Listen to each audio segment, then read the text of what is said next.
Happy holidays, everyone. This is the Plastic Posse Podcast, and my name is Scott Gentry. Hope you are all well. Thank you so much for joining us as we discuss the hobby that we are all so passionate about, which is, of course, scale modeling, or in Doug's case, reptiles. I am fortunate enough to be joined by several good friends, all of whom are also fantastic modelers. So first of all, from right here in Utah, Doug Smith. How you doing, man? I'm doing really well. I now have a quiet house. I'm sure people know that I've been complaining that I have a lot of house guests lately, but the grandkids are moved out and I have time and I have space and I have peace in my home. So I'm doing good. Nice. Anything stirring on the bench or anything you've been working on? Well, I'm back on the B-Wing and another Star Wars project. My son gave me, he wants for gaming, me to build in the TX-225 Cav.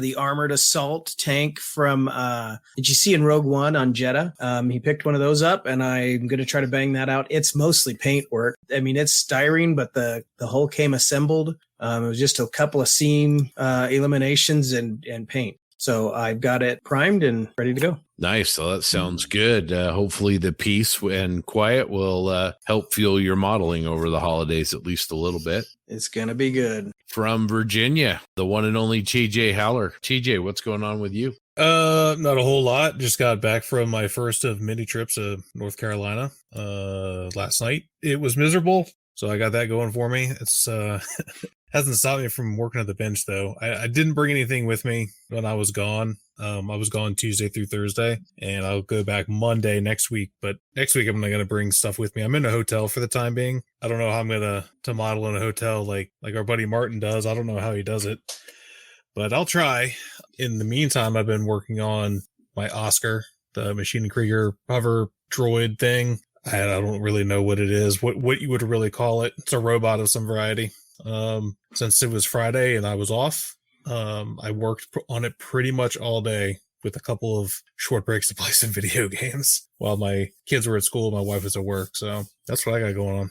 That's looking really good, TJ. I really like the layers that are starting to build up all over it. Oh, thanks. It's a little bit of a challenge. It's weird colors. It's Machine and Krieger, and it's weird shapes. You don't really seem to work on a lot of curves like this on a lot of tanks. I mean, I get turrets, but not like this. It's if anyone's seen an Oscar, you know what it looks like. It's a strange looking contraption. Very cool. Well, I'm glad with the trip you still had time to work. That's pretty cool. All right, from the left coast, the talented and handsome Grant Mayberry. What's new with you, Grant?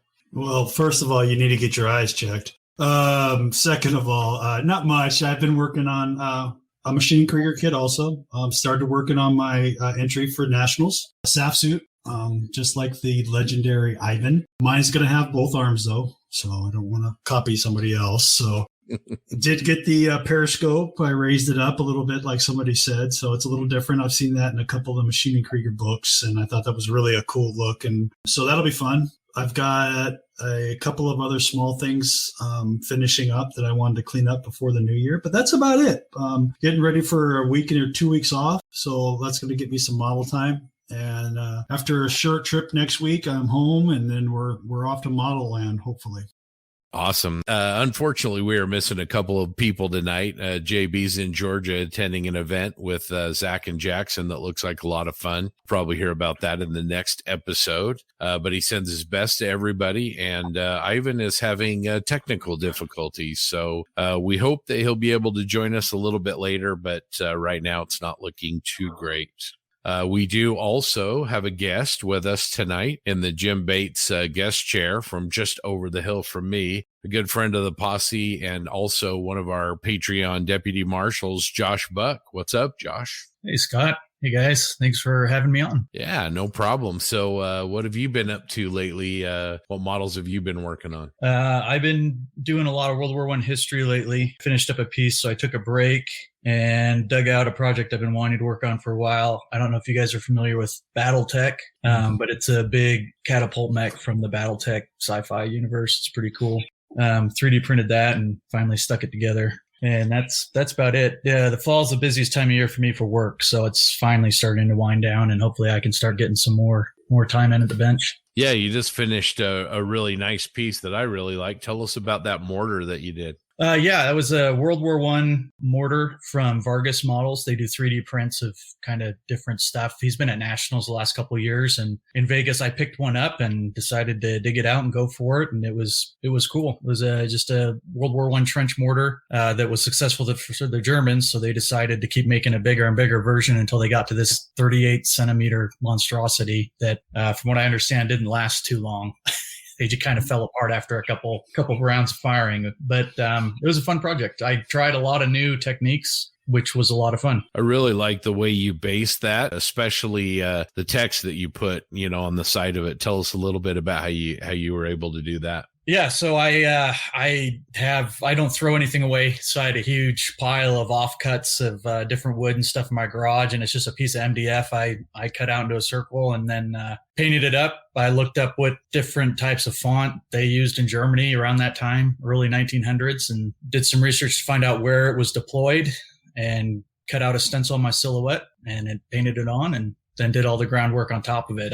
I haven't really done bases, but you guys have talked about it on your podcast a lot. So I've made it a goal for the last couple builds I've done, and I've actually really been liking it. I think it does add a lot to the piece, especially for something like that that's smaller. Yeah, it turned out really good. And the font that you selected for it is really, really good. I think it kind of gives the piece a real distinctive look to it. Oh, well, thank you. The Plastic Posse podcast is sponsored by Tankcraft. Tankcraft makes some great scale modeling tools, including modeling knives, aluminum scale converted rulers, and the incredible Tankcraft glue base. Want to keep that extra thin cement off your bench and that gorgeous Tankcraft mat and in the bottle where it belongs? Well, look no further than the Tankcraft glue base, designed to stop liquid cement spills in their tracks. These bases are made from solid milled aluminum, which provides for a beautiful and stable base of operations for your liquid cement. The aluminum glue base is finished in a beautiful green anodized finish and also features a separate rubber base pad, which helps ensure that your bottle of glue will stay where you want it for years to come. Head on over to tankcraft.com and check out the Tankcraft glue base.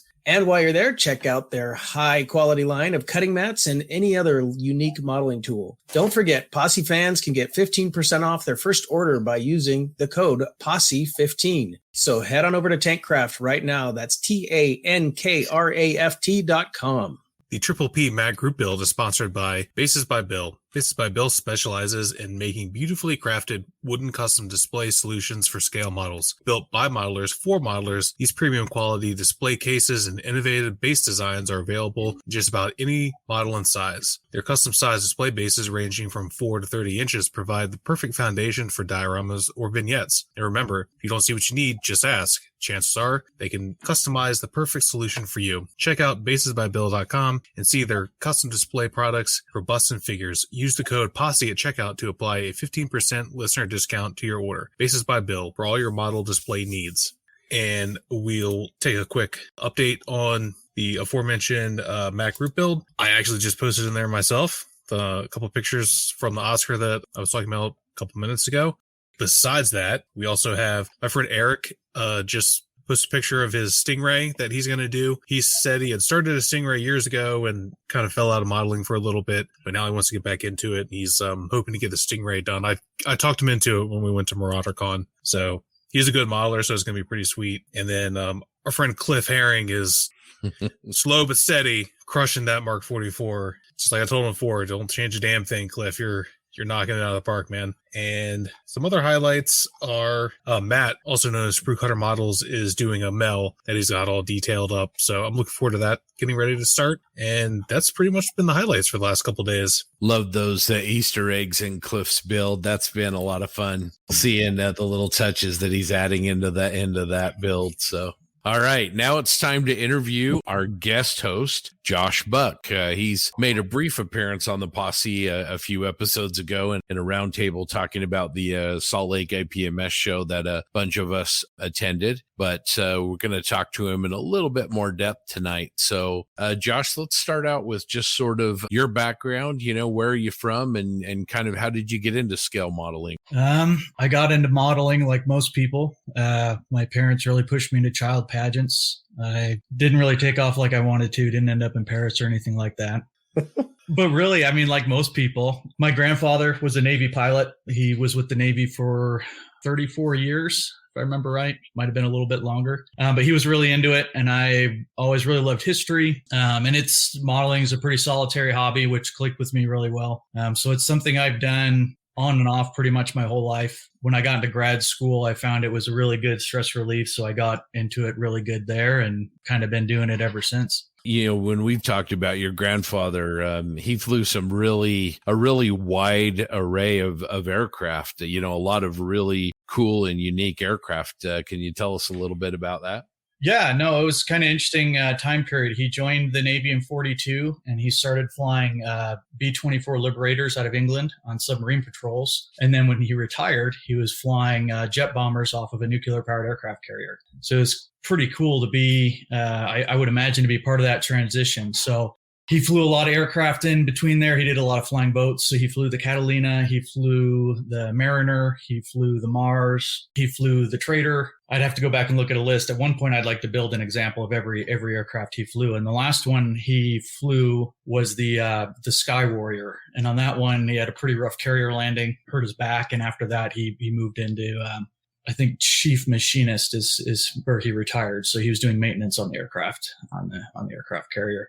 And flying was a constant part of his life. He was in the air as often as he could be, and that's how he died. He crashed an aircraft in 98, which was the way he always really wanted to go. So it was kind of bittersweet, I guess. But yeah, he's the one that really got me into the hobby. That's awesome to have an inspiration like that in your life. And I mean, obviously you build a lot of aircraft because of your grandfather, but what other subjects are you interested in? What other kind of models do you like to build? Honestly, I will build just about anything. I just really, really enjoy putting stuff together. So as a kid, you know, it was a lot of like Lego and erector set and that kind of thing. And that's kind of continued on into my adult life. So it doesn't matter to me quite as much what I'm building. It's just that I'm building something. Aircraft is still probably primarily what I do, but I would say the next biggest is science fiction. I do a lot of the Bandai Star Wars. Like I said earlier, I'm working on something from the Battletech series. I've done some stuff from different video games,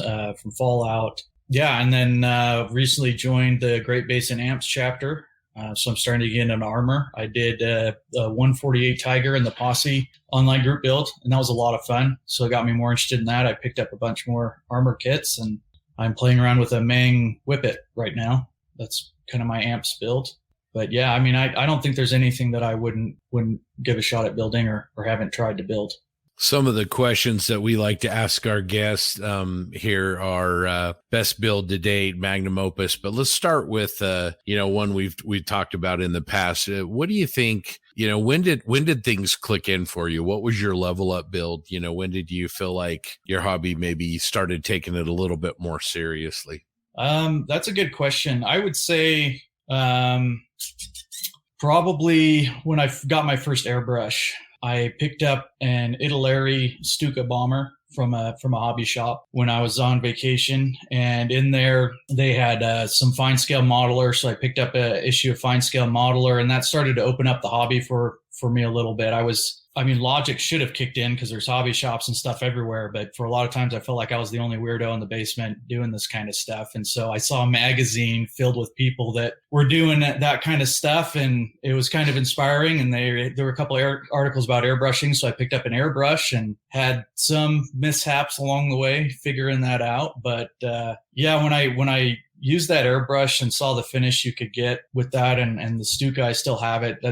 It's not the prettiest build I've got now, but it's still really special to me because I feel like I used a little bit of photo etch on it. I used the airbrush, and it was a piece I was actually proud to show people. So that would probably be my level up build, at least going back in history. Yeah, I think that makes sense. So you and I live, I don't know, 2 or 3 miles apart, but yet we met because of this podcast. So how is the podcast, all the podcasts that you listen to? I'm sure you listen to more than just ours. How do you think that's changed the hobby, if at all, for you? And yeah, I mean, absolutely, it's changed things for me. I do listen to all the podcasts. Well, maybe not all of them. There's a lot of them now. They're hard to keep track of.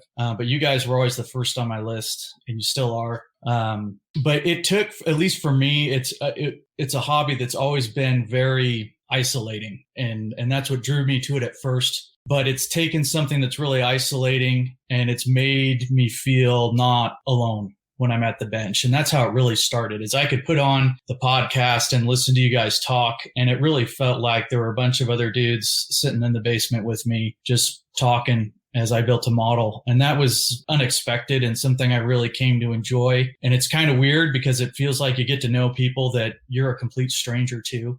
So I think the first time I met you was at Nats, and I wanted to run up and say hi. And I feel like I knew you really well, and I'm a complete stranger. But it's that was something that's really cool. And then that's kind of evolved. You know, we found out we live close to each other, and it's made me want to go to model shows. I've gone to model shows where in the past I haven't. When I did go in the past, I've gone to nationals just about every year, but I never really talked to anybody. And now the social aspect is like my favorite part.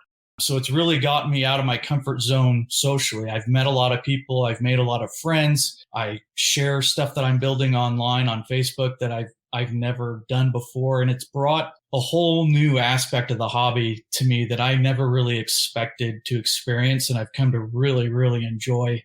And it's made a big impact in my life, a big positive one. So, I mean, I owe you guys a huge thank you for taking the time to do this podcast. I know it's not something you make tons of money off of, but but it's made a big difference for me, and I'm sure for a lot of other people as well. Yeah, we're still moving Grant into his mansion, but we're not quite done with that project. So,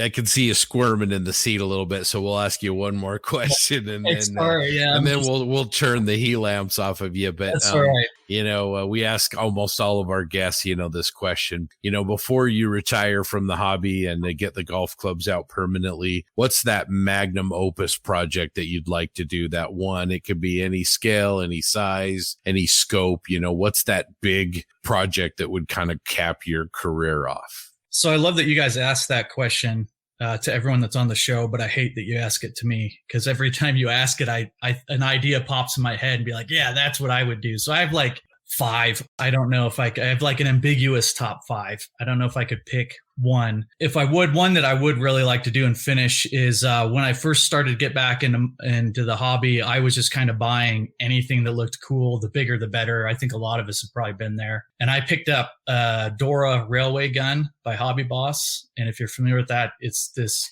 ridiculously huge railway gun. And I put together some pieces and then just kind of completely lost interest in the subject. But I really enjoy diesel punk, steampunk, if you're familiar with that kind of stuff. And I've got into some history, and I thought it'd be kind of cool to do like an alternate timeline thing with the Dora railway gun, where it's like a crawling mech through post-World War I kind of era, powered by steam trains, dragging itself through the mud. I don't know, something like that. That's kind of been in the back of my head for a long time. It'd be a pretty big project, a pretty ambitious project, but it'd be something different. And I don't like to throw things away, so I'd actually be able to build that model. I think you share that in common with TJ. He refuses to throw a model away. He's gonna beat them all. Except some of my old finished ones, I throw those away. But not anything that I've started. Yeah, I got my enjoyment out of it. We're finished. I can't bring myself to do it, and I figured, especially with sci-fi, you can always come up with something cool to do with it. So, I mean, whether it's that or something else, that would probably be it. Cool. That sounds awesome. I'd love to see that. Hey, Scott, let's put Josh to work, shall we? Josh, how about helping us out with this sponsor's ad for our great partner, HobbySwap.com? Sure. Has your stash become monstrous? Do you need cash or maybe some extra space? Or maybe you're looking to grow your collection? Try to find that special or unique kit? Well, whatever your needs, check out HobbySwap.com. That's hobby-swap.com. Did we mention that at HobbySwap, you can list as many models as you want to sell for free? That's right. Unlimited free listings. They also have lower listing fees than any of those other big named auction sites, eBay, and it's easy to use. Posting a kit for sale takes as little as 30 seconds. HobbySwap.com. It's like going to a model show every time you log on. Check out HobbySwap.com today. That's Hotel Oscar, Bravo, Bravo, Yankee, Sierra Whiskey, Alpha Papa. Nice. Wow. We even got the coding. Yeah, nice work. Well, Doug, it's been a little while since we've hit this. I suspect our listener feedback is probably a little swollen. What's it look like? Yeah, you could say it's swollen. I'm just going to dive into this. There's a lot I'm not going to get to. Let me tell you, we got a lot of people talking to us. So if I missed you, I'm sorry, but let's start off. Dave Mason, the Mid-Michigan Model Makers would like to invite any or all of us to join for the 38th annual contest and show February 4th, 2023. The Region 4 contest season is starting. This year, they're at a new venue that's double the size of previous shows, more vendor tables, a food truck, which is a new experiment, raffle, and apparently he missed a meeting, and so now he's in charge of the raffle. And they're close to the freeway. They'd love to have everybody join them. We have Mike Sandbagger Norris. He lives in Lincolnshire in the UK, listens to the Triple P podcasts and many others. He doesn't consider himself a master, wants to encourage more builders to give it a try. He really likes the multi-wing aircraft, World War I, thinks that it's a niche that maybe more people can hit. He has a website with build logs in PDF form that are free to download. They contain full details of every aspect of the build, including rigging, modification, enhancements, references, photographs, and illustrations, etc. It's called Mike's WW1 Aircraft Models. Paul from Denmark wanted to talk about Telford. Hey guys, I wrote to you once in the past praising the show and your good vibes, and you wrote back kindly. Well, I recently flew to the UK from Denmark. I visited Telford, where I spotted JB and Sir Ivan at the show. Seriously, I ran up to say hello, shook hands, and talked just a handful of seconds. I'm not so good at that stuff, unfortunately. And later, JB remembered my name and origin and apparently wrote it down and recited it on the post-Telford show. Seriously, maybe it's just a small thing for you, but it's so nice that JB made the effort to do that. You guys, as a group, confirmed my previous conclusions that you have such goodness about you all. The podcast emulates this, and I hope the world, and indeed the modeling world, follows suit in the same level, and we'd be in great shape for the future. Said his 9-year-old son was with him at Telford building Airfix kits, and they had a great time. Keep up the great work. We had a bunch of people participate in the 72 and 72 build that Jim Bates came up with over the Thanksgiving holiday weekend for those of us in the States and anywhere else in the world. We had a bunch of people participate. It was a lot of fun, including a quick note from Dan Knopfel, who said, "Hey guys, I wanted to thank you guys for hosting the 72 and 72. It was a lot of fun. Hank and I really enjoyed it." There's an event coming up that our friends from Ryan's Custom Model Works and Pete Kolkla wanted to tell us about. They're doing the second year of throwing a little get across the finish line build for the end of the year, the Holiday Blitz build. He says, no rules, no prizes, no admonishments. We're not finishing. We know that sometimes it can get a little tough for some during the silly season, and motivation can dissipate. Sometimes we could all use a friendly word of encouragement or even something to distract. So join us, pick something you've had your eye on, grab that kit from the Wall of Tears, the Wall of Tears, the Well of Tears, the Shelf of Doom, or the Unfinished Pile, and see how far you can get. Remember, it's all about the fun and camaraderie above anything else. There's no need to join a room. Just post with the hashtag Holiday Blitz Build 2022. We're going to go over to the Posse Facebook page where there's some great, amazing work being shared, including pics from Boz Slots from a recent Belgian show and Pete Ferrugia's Red Tail Mustang project. There was quite a bit of feedback from two episodes ago when TJ led our discussion on closing the gap. Jesse Naughton said, as one of those guys who does a single model at a time, I think there's value to completing models when it comes to learning. Starting 6 tanks and getting stuck somewhere in construction or early in painting means you miss the opportunity to move your skills forward on all aspects of modeling. And yeah, sometimes you want to get to the next thing and you get lazy on the finishing stages. One thing I've done is to start the base and figures before the vehicles is 100%. That way I get it done before I get to that lazy point. As TJ said, the key is the right practice. Getting something done 100% is a skill where what you'd call done can differ from one project to another, but done is a skill level all of its own. I find it less stressful than having shelf queens staring at me in the face. Every new project is its own palate cleanser. We got a small novella from Martin Drayton about closing the gap. I'll paraphrase a little bit at the beginning. He said, TJ, it's an absolutely inspired subject. That may have been the best Triple P episode for me so far. Firstly, sitting in my hotel room working on my Tamiya M8, I had to stop because Brian Kreiner had made me laugh so hard. Second, the main topic was podcast gold. Hearing everyone's perspective was very enlightening and highlights something that many of us need to talk about if we want to improve. Finally, we have JC Osborne. After listening to the podcast discussion on the skill gap, which was a great discussion, by the way, I reflected on my own skill gap. Right now, I have 6 to 8 kits staring at me that will require me to airbrush a German tri-tonal paint job. I've only done 2 ever, both hand painted and badly. I'm targeting this coming year to build some of these. So to try and address this and fill this gap, I'm looking for suggestions. As far as practicing it, I have the old Tamiya Tiger mid-production I can build and use as a paint mule. Before I go there, I'm looking for some direction on any tutorials, processes, steps, products such as paints that I can use to fill this gap. Videos, books, works, paints, paint mixes, magic. Anything else would be appreciated. Grant, you're muted. Hi. For 3-color camouflage, first would be JB. Just go to his Facebook page and look at his stuff. He's got he talks you through some stuff. He also walks you through. YouTube is also another fantastic example of where you can find some tri-camo painting instructions, painting videos, painting tutorials, anything you want like that. Martin, Mr. Night Shift himself, Sam, fantastic. He walks you through exactly how to do it. Rick Lauer, another one I can think of. Rick Lauer does some fantastic work too. He would be another one you could look at. Books wise, there's a plenty out there. There's so many. The AK books, the FAQs, all those out there that talk specifically sections. And actually, I think one of the FAQ books or one of Meg's books is basically walks you through exactly how to paint a tri-camo. So, one of those that'll help. And don't be afraid to even just give it a try. Just do it. Yep.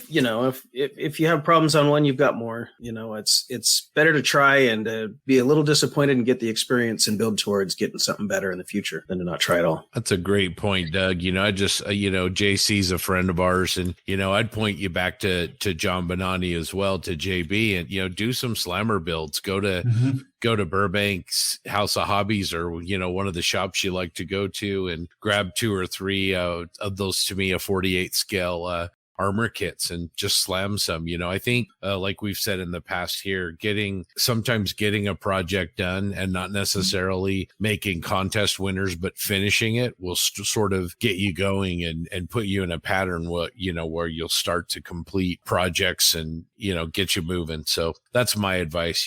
Do a JB patented slammer build or 2. Hashtag slammer build. All right. Well, let's talk about social media call outs. So everybody sit back, relax. I've got like 6 of them today. So here we go. First one is Blight Forge, BLIGHT Forge. It's on Facebook. He has done some fantastic work. He did a Black Templar lately, which is a 40K figure in the Grim Dark style. If you don't know what a Grim Dark style is a more darker redefinition of what you would see from maybe comes out of the Games Workshop area. It's a lot more weathered look, more realistic in my opinion, a lot better looking in my opinion, but that's only my opinion. So he's got some really good, did that really good. He did also another Warhammer figure. It was a Farseer, which was beautiful coloring in it. The robes were fantastic. Great tutorials, great definitions, great information, just a great site. Again, Blight Forge. It's on Facebook. Check him out. Another one, Vandalay Models, Vandalay_models. Another Instagram account, World War One, mostly focused World War One. There's a very beautiful figure on there with a World War One figure, German soldier with a gas mask on, throwing a grenade out of a bomb pit with water in it. Simple, easy, great pictures, great story, even though it doesn't really have, just one figure in a mud puddle, but just a great story. But mostly World War One stuff. The aircraft, all scales, 172nd, 148, 132nd. Beautiful rigging, even in the 172nd scale. I do not know how people do that. I'm sorry. That is so small, and you're trying to do rigging with that scale. It's just fantastic. So again, that's Vandalay, VANDALAY_models on Instagram. Number 3, Eric Swindon, Instagram fantasy figure painter. This guy, he's pretty famous in the figure painting world of the Warhammer or fantasy areas. This guy has a real handle on color, and the primary and secondary color use that he does is unbelievable. He's got that color wheel down completely, that it just looks so realistic, and the folds and the way he paints everything, even including the skin tones, is just unbelievable. And again, that's Eric Swindon on Instagram, ERIK_SWINDON. The next one is Keeler Paint Job on Instagram also. She's a Dutch painter. So Dutch painter, yeah, going to be great. She's a miniature artist. She paints for many studios. She does beautiful color overall finishes on her builds. Extremely, extremely good at flesh tones, bringing the face to life in all scales. She has a knack for putting that little extra into the tones of the face that makes it just come alive, and it's soft. Which is a hard thing to do when you're painting a face and painting flesh, is to give that soft look to it. Like real skin is soft. She knocks it out of the park. She is some fantastic work. Again, that's Keeler Paint Job on Instagram. So KIELERPAINTJOB, all one word, on Instagram. The next one is a reference page that I thought that some of you guys might like. It's an aircraft one. So don't hurt me, modelers or armor guys or figure guys. It's called RFC Airman. It's again, RFC Airman. It's a Facebook page. It's all about World War I aircraft and pilots. This has some of the most fantastic pictures and drawings of World War I aircraft that you'll see. What's nice about this is you don't get the pictures are actually given to them, or they're loaded on from people that from family photos. So you don't have the traditional World War I, everybody's standing. Now you've got them sitting with their friends, they're eating dinner, they're eating lunch, going out on missions, hanging around the repo yards and clean yards and stuff like that. And it's just some beautiful, and the aircraft in here are just phenomenal pictures of stuff I haven't even seen pictures of before. I'm not a big aircraft person, but some of these aircraft, you find out why they call them string bags, because they were just, I don't know how they flew. I really don't. But, how we go from, 1916 to those kind of aircraft to today, where we're seeing supersonic jets coming back. And it's crazy how far we've gone. But again, that's RFC Airman. It's on Facebook. Look it up. You'll enjoy it. If you don't build aircraft, still look at it. Either the pictures of uniforms, the pictures of figures, some of the ideas. There's 1,000 ideas for dioramas on there, or vignettes too. Oh, there's so much stuff. It's really good. The last one, and I'm sorry for taking so long on this, everybody. This is a company we all know, but I feel they've taken a huge leap in the last couple of years with their accessory packs. It's miniart.com. Miniart has basically taken the accessories kits and made them into vignettes. If you look at their brand new one, it's called the Cafe. It comes with a waiter and a guy and a woman sitting at a table, in Paris or in Belgium or wherever they're at. It's got the bottles. It's got the dog. It's got everything you need for a vignette. It's perfect. I really, really like what Miniart is doing lately with these little accessory sets. They're doing some fantastic ones. I think one of the best ones I've ever seen from them, and this is my opinion only, they made a concrete mixer. And it's simple. It's easy. It's just a small little thing, but that is so useful. They came out with the fuel pumps from the 1930s and the 1940s that you never see it, but you see them in just about every picture of World War II and early France, especially. You see these guys driving past or filling up tanks from these old fuel gas station pumps. I mean, it's fantastic. The accessories, the pigeons, I can talk, those farm animals, they do all these things, and they're basically vignettes in themselves. All you got to do is buy the box, buy the paint, and go. 99% of the time, they're great kits. They're just perfect. That's why it made my list. I know it's not really a find, but they're such a neat idea what they're doing lately with little vignettes, these little like cafe things, or they're doing the office, they make office furniture for 19s and 30s and 40s, which could go into the 50s and 60s. Trust me, that doesn't change. But, that's some really great stuff. And I really, really, really enjoy what they're doing. And that's about it. I really, I hope you enjoy these. If anybody wants to know more about them or didn't get the addresses, feel free to contact me on the Facebook page. I will give you them all. I can post them on the Facebook page, whatever we need to do. So that's it for me.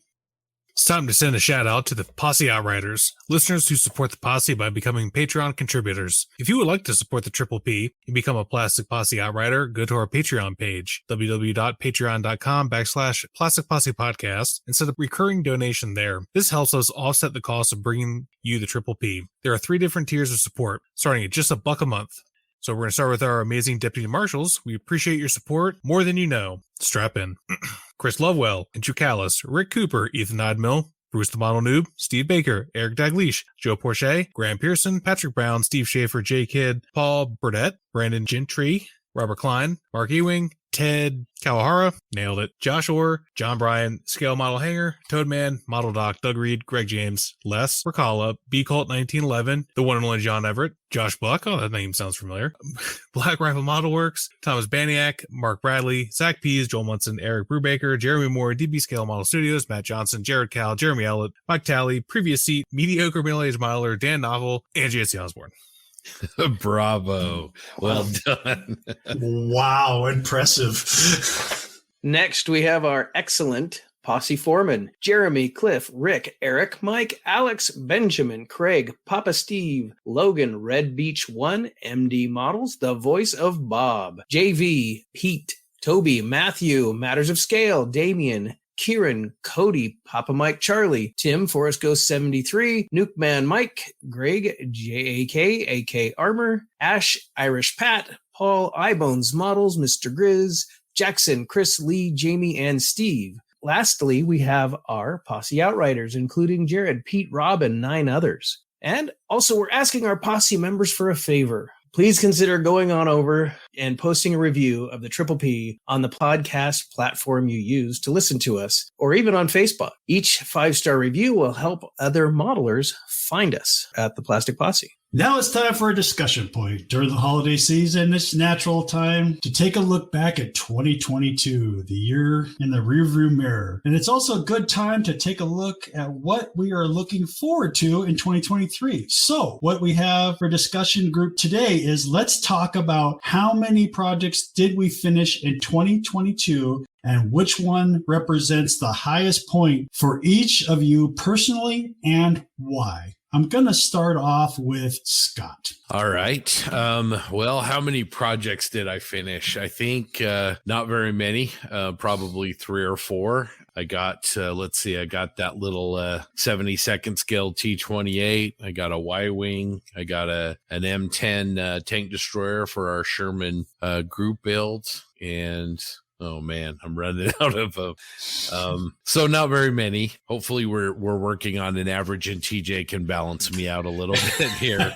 But the second part of your question, Grant, is, which one represents the high point? I would say it's definitely the Y-Wing. And the reason why I would say that is because, we talked throughout the year about sort of leveling up and also about that final 5%. And on that particular model, it's a Bandai kit. It's a great kit. But I really felt like what sets that build apart for me is I spent a lot of time on the presentation, on the base, on the way that the model looks, not just the model itself, but sort of, making I guess a little bit of a statement to make mine maybe hopefully a little differently than everybody else's. And so I really focused on that. Josh, who's here, really helped me with the base, came up with a concept that I kind of liked. And to be honest, I probably spent as much time on the base as I did on the model itself. I got some plates made at a local trophy shop. The base was made from MDF. Thank you, Josh. And then I spent, I think I had 5 or 6 or 7 layers of auto body filler, and then I wet sanded each layer and just kept doing that over and over until the base was really smooth. And again, just kind of wanted to take that build sort of to a different level for me. Haven't done a lot of that in the past, and I really enjoyed it, and I think it turned out okay. So yeah, I would say that was my high point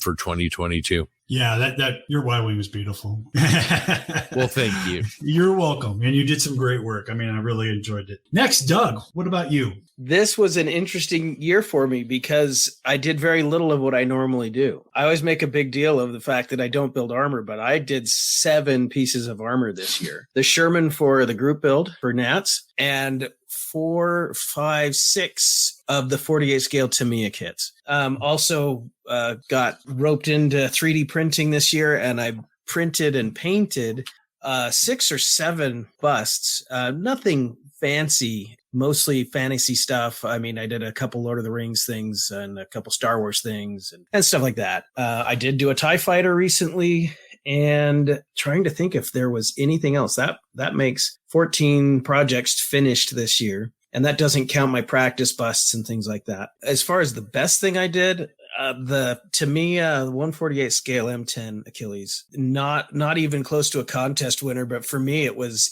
so far ahead of what I've ever done, especially on armor. I think I did a pretty good job on the paint, and then I loaded it up with aftermarket stuff. I used value gear stowage. I made straps out of paper for the stowage on the side of the turret. I made some tarps, and it just went farther and farther. And it was right about the time we had that discussion about the last 5%. And I was asking questions on our Facebook page and getting a lot of feedback, and people saying, hey, try this. What about this? And I just kept adding to it and taking more steps. And it was really satisfying and a whole lot of fun. And then, I mean, I might want to say that Matilda I did was also kind of special, because that was a 48-hour build. And I did that, 4-tone camouflage, what do they call it? Scott's got a name. The contour scheme. Yeah. So, and that turned out really well for something I knocked out pretty fast. So that's where I'm at for the year. Yeah, Doug, both those kits, the Achilles and the Matilda were beautiful. The contour scheme on the Matilda for 48 hours that's amazing. People take a long time to paint that, and you did it, and you just knocked it right out, which was impressive. It was fun. Yeah, and also the Achilles, you just kept on improving on that kit. As watching it going along on the Facebook page, it just looked better and better and better. That was a great build for you. Let's go to TJ. I finished 23 projects this year. Wow. Didn't quite get an average of 2 a month.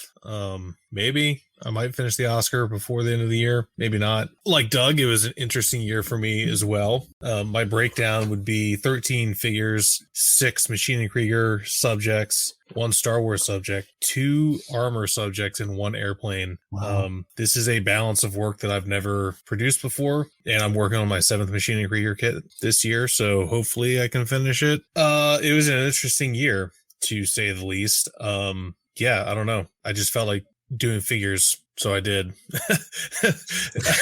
I mean, I think we mentioned it, I guess now it's been 2 episodes. I think there's a little bit of a common misconception that I just started painting figures. I have not. I've been painting figures for quite a long time. Painting this type of figure is relatively new. Large scale busts and large scale figures. I painted my first 75 millimeter figure. Most of everything I did before was 28 millimeter or 32 millimeter, usually pretty small. So yeah, I don't know. It was really fun. I really enjoyed it. I've got a lot more to do. And we'll be doing a lot more. Was I supposed to pick my favorite one or the one I thought was the best? Is that Mm-hmm. Yeah, that's what I thought we were doing? I don't know. That's a tough one. Yeah, it might be my offline bust. It's one of my favorite things that I've painted. And really it's just because I like the sculpt so much. My PKA Leopard is probably my favorite Machine & Krieger kit that I've done. Yeah, well, I love that thing. The color combination is interesting, and I feel like I really did a good job on the weathering, but it's also hard not to shout out the Lunagans, because that thing's huge and it's gangly and it's weird, and it won a Best Space and Science Fiction Award at a show, which is pretty cool. I've never won an award like that before, so that kind of is special to me. And of course, it gets skunked to the next show it goes to, but And I think it's cool, and it's going to be in a book, which is like amazing. Yeah, I don't know, it's tough, but the Sherman I did this year is the only Sherman I did that I finished. It's really good. It's probably the best tank I've ever done. So I don't know, it's hard. I can't pick. I did a lot of stuff I really like this year. Yeah, you did some fantastic. I never thought I would hear you say I only did 2 armor kits in a year. That's it's the least amount of armor I've done since I started doing armor. Yeah. 5 years ago, I think. Yeah. I have to go back and look. It was, I think 2017 was the first time I did armor. Yeah. And I think I did 3 armor subjects that year. So this was weird. I don't know. I said something in one of the group chats, like, I was not inspired to do armor. I don't know why. After coming off of a string of pretty successful kits, armor subjects that I had done like last year, I think I liked and really enjoyed. And it was after the Sherman got knocked off the photography table by one of my cats, aptly named Sherman. I was able to finish it, but then I was like, I can't do this. I can't do this anymore. I'm just gonna, as David Hobbs said, I started painting figures. F you. Which is what I was told before we started this. That's what he said to John when I asked him a question. So yeah, I don't know. I have 2 or 3 armor kits sitting behind me. I've got another couple that have started. So yeah, I don't know. Well, yeah.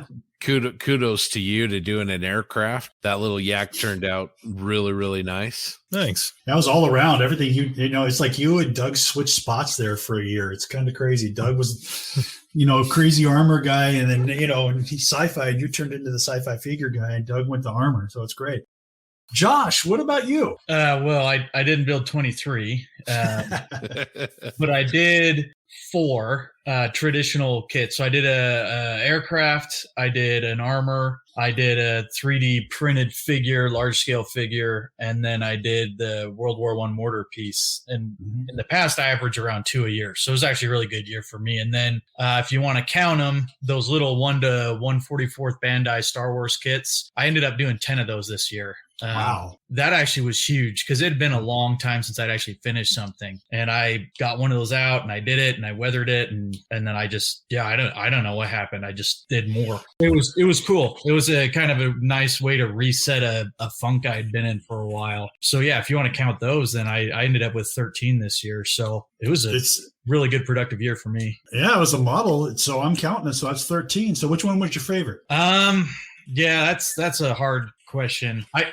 gotta apologize in advance. I should have had like a drink or 5 before doing it. I had the questions ahead of time, plenty of time to figure this stuff out, and I still don't know. Probably, I did a power armor suit from Fallout this year, and I think that's probably would have been my best builder high point. It's one that I took a lot of extra time on. I don't think I've worried about or spent as much time sanding a kit as I did that thing. I mean, I sanded and primed and sanded and primed and sanded and primed. And normally I just, whatever. But that one I spent a lot of time on. And then I wanted to do it on a base because you guys have talked about bases a lot, but I wasn't into groundwork and I wanted the base to be more than just like a piece of wood. I wanted it to be part of the piece. So I ended up getting a big beer cap coaster and I weathered it and painted it like a Nuka-Cola bottle cap. And I sat them on top of that. So I really think that was not just for this year. I think that's my favorite piece that I've done for a really long time. That would have been my highlight this year. Yeah, that's great. That's really, really good.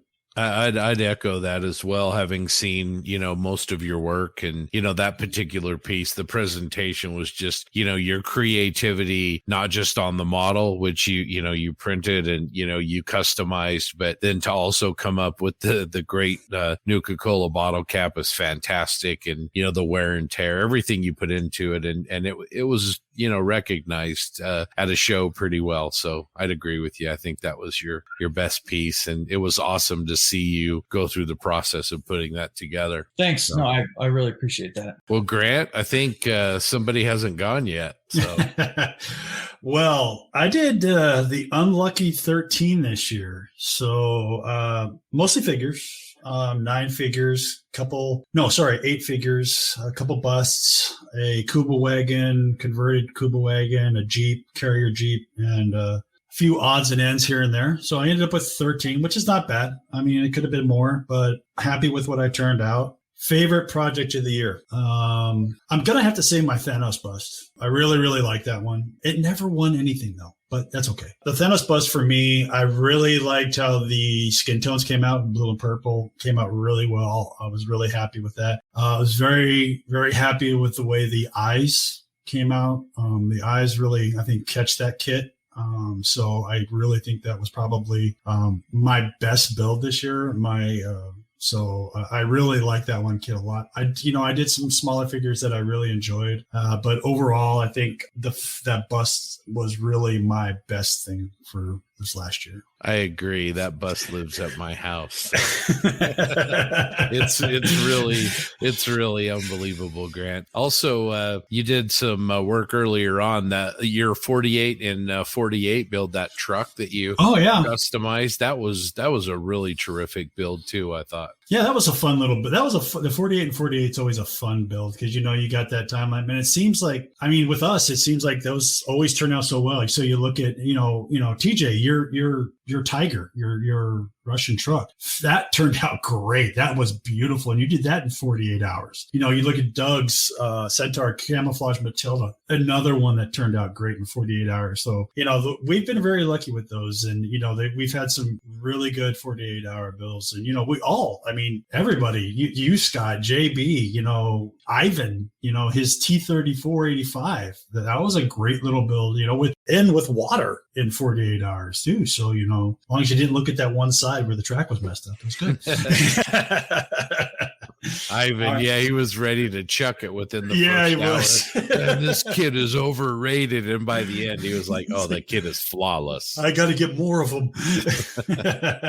All right. So let's go more into this discussion. So what were the model shows and events that each of you attended in 2022? Let's just give a number, because if we talk about all the different ones, there's a lot of us that went to a lot of shows. And which one stood out to you and why? So let's start off with TJ. I was actually thinking about this the other day, and I don't remember how many shows I attended. I'll try to count right now. I think I went to 6. 6 sounds right. It's not even a legit question. Obviously, the standout was Nats. It was the biggest show of the year. You guys are all there. All my other friends were there. Like I told my wife before we went, I was literally going to hang out with every single one of my friends. So it's like, that doesn't even compete. That's the answer. Now, the second best show, not necessarily best, but the other standout is the National Capitals Model Soldier Society show that I went to. It was cool. That was my first gold, silver, bronze show. It was really fun. I hung out with some of my friends that met me there, and I got to see a lot of good work. That was cool. I'm looking forward to that next year too. So yeah. That's a figure show mostly though, right? Yeah. It's the figure painting just group or whatever. Yeah, that would be. I've never attended just a figure show, something like that. It's something on my bucket list to do. Sounds so fun, and the way they set it up, it looks great. All right, let's see, Scott. What about you? So I think I went to, just really quick, Seattle, Vegas, Salt Lake, Commies, Nats, and MMSI. So I went to 6 shows as well. They were all really, really good in different ways, good friends at all of them. But if one stands out, it's got to be the MMSI show, tip of the hat to Jim and Barry at Small Subjects for kind of making that happen for me. That show was just, for me, it was really, I don't want to get all businessy sounding, but it was paradigm shifting. I'd never been to a show quite like it. I'd never seen the level of work across the board like I saw there. And, the same model at MMSI won best of show that won at Nats, Steve Hustad's German triplane. It's unbelievable. But across the board, the work there was just incredible. And, our last episode or the episode before that, I think in 58, TJ talked about, me giving him compliments and him saying it's okay. And, going to that show and seeing the kind of people that TJ had been more exposed to than I did really helped me understand where TJ was coming from. And man, if anybody listening hasn't been to a modeling show that's kind of more centered around figures, the one TJ mentioned, the MFCA, the MMSI, I'd really encourage you to attend one, because it was a great experience and just really kind of stood out as being just, a little unique and different than the other shows. So anyway. Yeah, that was it. Yeah. I mean, you actually got or help on the judging too. That was talk about nice. That was, you had all that free time with those fantastic kits. Yeah, my votes didn't count, but getting to walk around with 4 incredible artists and listen to them evaluate the work in a completely different way than AMPS or IPMS, it was incredibly rewarding for me, really just a different way of looking at things. So yeah, it was a great experience. That's great. That's great. Josh, how about you?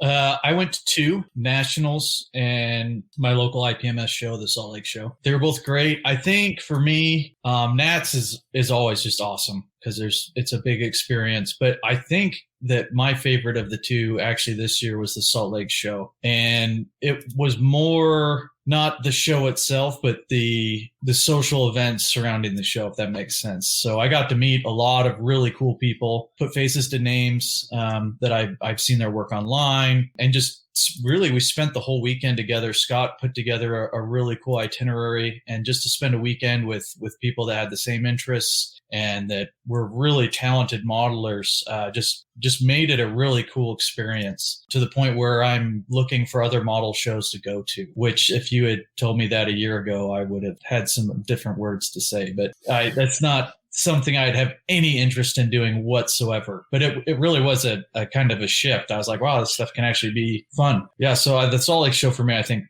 was the high point. Well, that's great. That's great.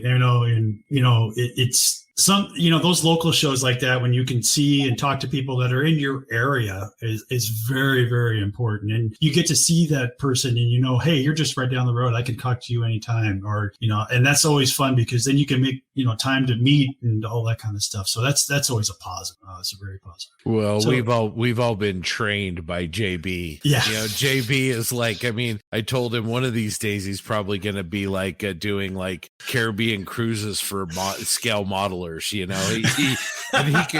could pull it off. Yep.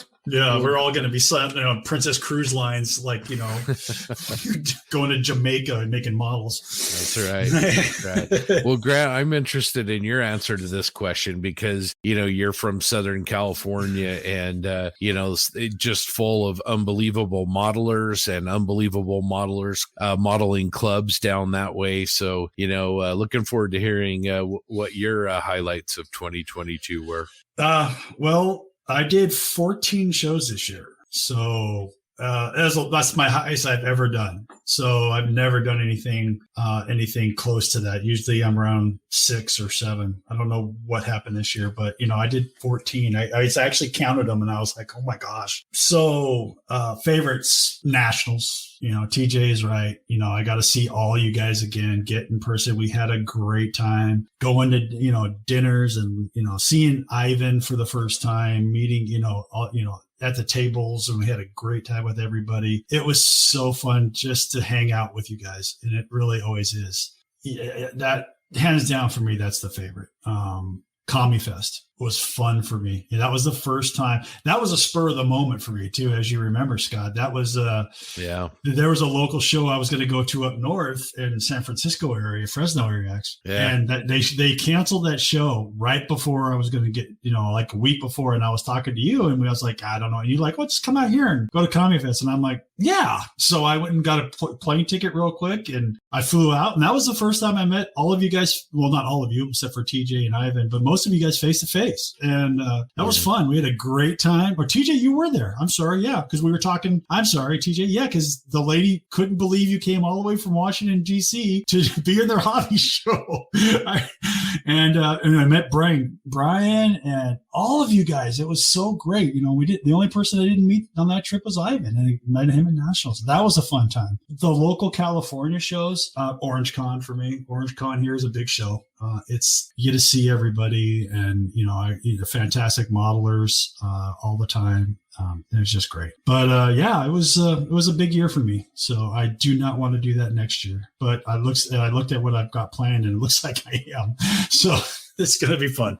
All right. So let's go to 2023. What is one goal you as a modeler have? What one thing do you want to learn, improve, or add to your personal skill list for 2023? So I've let you guys all go first. So I'll go first on this one. What do I want to What things do I want to learn? I really want to learn how to do non-metallic metal and MM. I really do. I think, that metallic metal is fun. I like doing metallic metal, but I really think that I'd like to try non-metallic metal painting, which is, if you guys don't know what that is out there, it's basically not using metal colored paints to make metal. So you use grays and dark tones for the steel. You use yellow tones and browns for gold, and so on and so forth. That's a skill I want to learn. Do I want to use it all the time? No. But I'd like to learn it. That's the skill I want to pick up. Josh, what about you? My goal for this year, I think, is just to get more consistent time at the bench.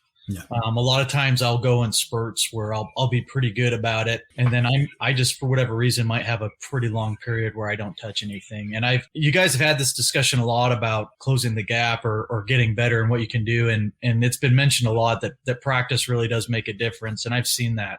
So something I want to do this coming year is, even if it's just like 10 minutes, just to be consistent every day if I can, get some time at the bench, working on something, because I've seen when I'm doing that, when I'm in those periods where I'm at it every day, you can really see improvement. That's a great idea. Yeah, even if it's just like 10 minutes before you go to bed, anything, find a little bit of time, or get up just a few minutes earlier in the morning if you can. Or, I find time myself. I get up earlier in the morning. I'm up early anyway, so I'll go in and sit down, work on something for a little bit, then get ready for the day.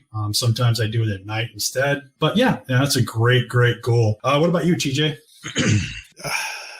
I don't really have anything particular. I just want to get better. That's all I ever want to do. I just want to get better.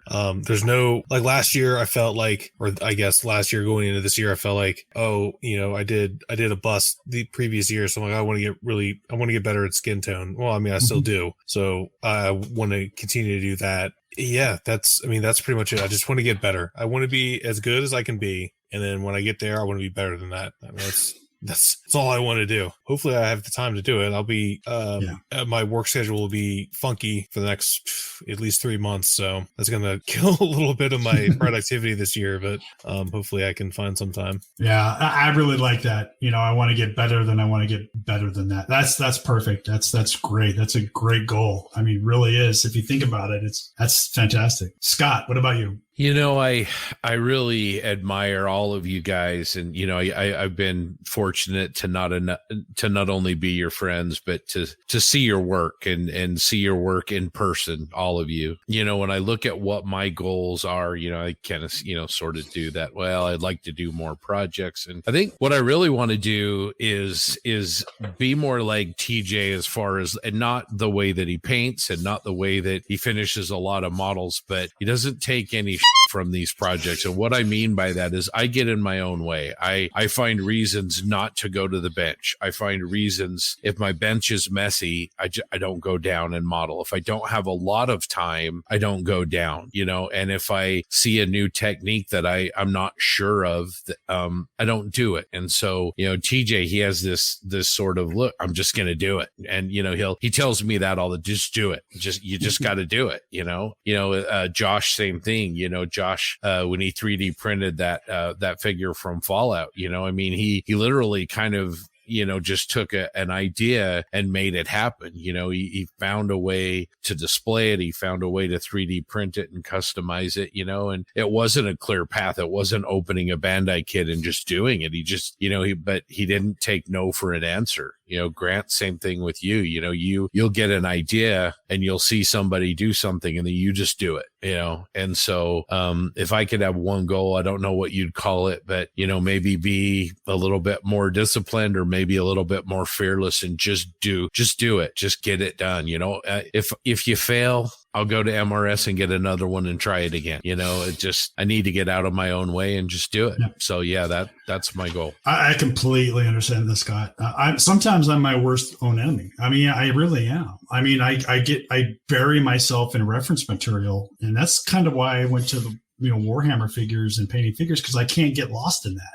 I would look at projects, and a perfect example for that was the Kuba wagon I did this year. And it took me forever because I kept on saying, okay, well, and I found a reference, then I found another reference that was different. So I was like, well, which one is right? And it was the worst thing for me. And you're right. Sometimes you have to take that TJ mentality, which is, just put your head down and drive through it. And that's what, gets me through sometimes. And it does. And, like you said, if it doesn't turn out right, you can always do something else. Plus, you built a model already. So congratulations. That's one more for the next year's list. So, just keep driving as hard as you can. I don't know. As someone that gets way into non-existent lore and loves Warhammer lore, I think you can get lost in references for just about anything if you really want to. You can if you start making Space Marines and stuff like. God forbid you get the wrong color blue on an ultramarine, but it's they will rip you apart. I swear to gosh, they will. But not as bad as you've put the wrong green or gray or Panzer gray on another tank. Trust me, they get a lot worse with that. All right, last question, I promise. What are the shows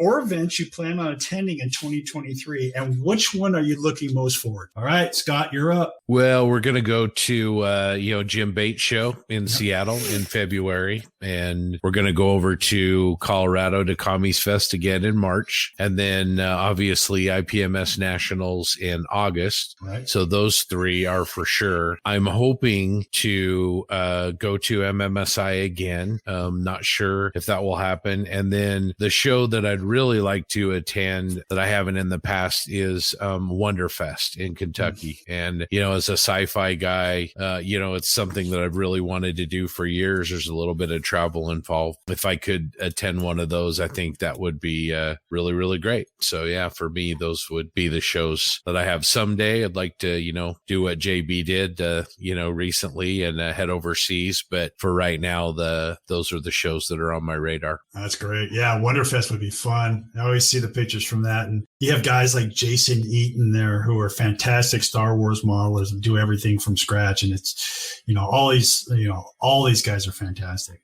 That would be a great show. Didn't even think about that one. What about you, TJ? Let's see. What shows am I going to go to? All the ones I went to last year. So that's like 3-4-ish local-ish shows. Of course, I got to go to PAX Con, which is the Model Geeks show. That's in October. Yep. That's already on my calendar. Luckily, it is not the same weekend as Scale Model Challenge because I will be attending SMC in Eindhoven, Netherlands. There you go. It is my 40th birthday present from myself and my wife to me. That's great. Yeah, it's going to be pretty freaking sweet. Yeah. I've never been to Netherlands, so I'm looking forward to that. Yeah. And of course, Nats. I mean, I've already got Nat's book, so that's ready to go. And I have a conundrum because AMPS Nats and MFCA are the same damn weekend. Oh. And I don't know which one I want to go to because I really would like to go to MFCA because that's a legit show. But AMPS Nats is awesome too. And also AMPS Nats is like an hour and 10 minutes from my house.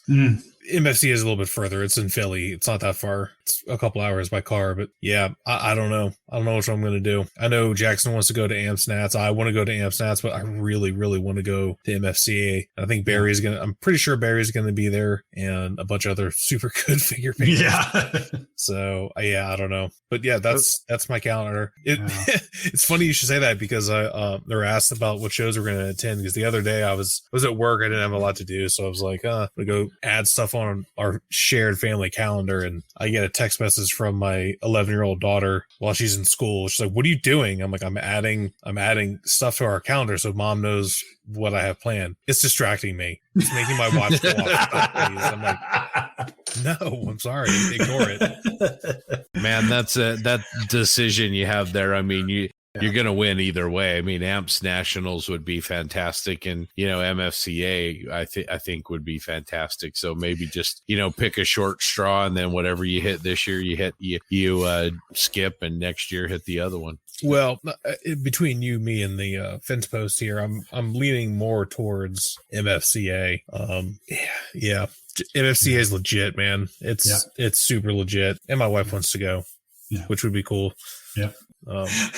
Her cousin lives in the Philadelphia area, so while I'm looking at figures, she'll be hanging out with her cousin. I mean, take this with a grain of salt, but with the way your figure painting is, and where you're going and where you're heading right now with that, I definitely agree with what your choice is right now. So that's fantastic. What about you, Josh? Well, I actually have a lot of stuff going on in life right now, so I really want to go to Nats. I just don't know if it's going to happen. It's hard to make any plans for the coming year, but one that I have locked down is the Northwest Scale Modeler Show. That's the one in Seattle. Yep.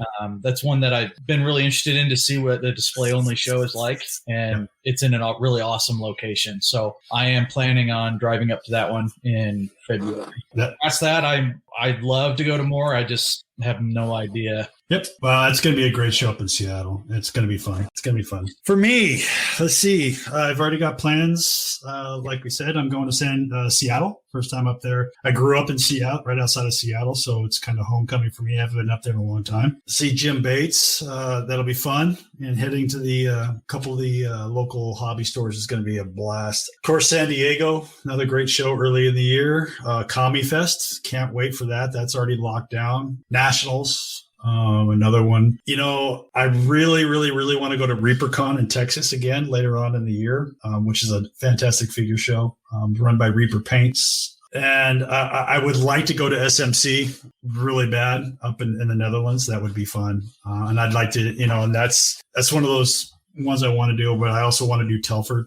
Like JB and Ivan did this year. I think that would be fun too. I'm going to try and get international this year. If not, definitely coming up. That's my goal. Just getting stuff there is going to be a little bit of an issue, but if it's so that'll be fun. That's my, that's what I have planned. I also want to go out and see Joe in Texas, Las Vegas, Joe Porcher. Good friend of the show.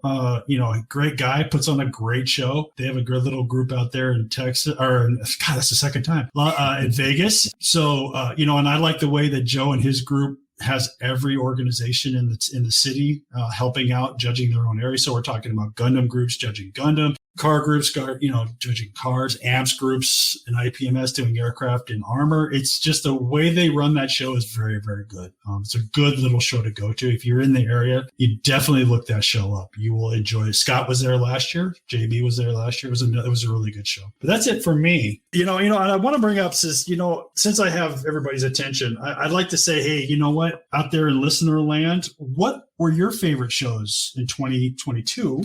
What was your model count? What was your favorite model? Please share with us. That'd be great. And what shows you plan on doing next year? Which one are you looking forward to?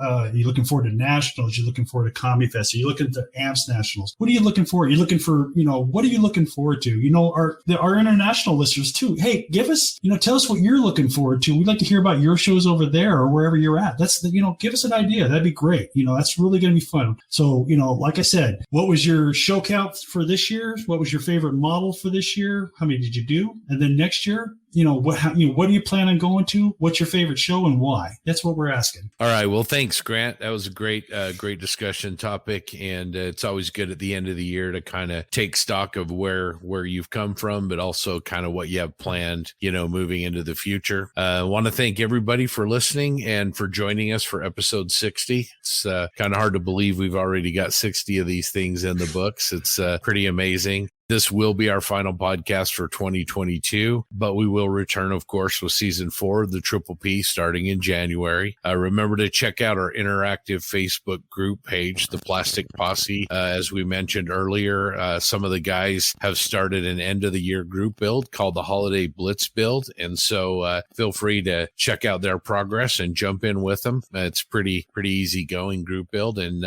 hopefully everybody can do a little bit of building over the holidays. We also also have big plans for 2023 as a group right here. So stay tuned to the podcast and our social media outlets to see what plans that the posse has in store for you. We want to thank our special guest, Josh Buck, for joining us on episode 60. And we also want to remind everyone that we have successfully launched our Plastic Posse merch site. Many of you have already ordered your stylish Triple P coffee mugs, t-shirts, and even some of our official Triple P lounge trousers. You can order all the stylish Triple P merch on the website, which is plastic-posse-podcast.creator-spring.com. And you can find that link on our Facebook page too. Remember that you can send your feedback or suggestions to us at plasticpossepodcast@gmail.com. For all of us here at the Posse, we want to wish you a happy holidays. Hopefully each and every one of you gets to spend some time on the bench doing the best hobby out there, scale modeling. So until next time, in other words, 2023, thanks for another fantastic year of the Plastic Posse podcast. We have had an absolute blast bringing you this podcast and meeting many of you and many different model shows across the United States and even overseas. And it's been a privilege to attend. Well, partners, I guess there's only one thing left to say. Yeehaw!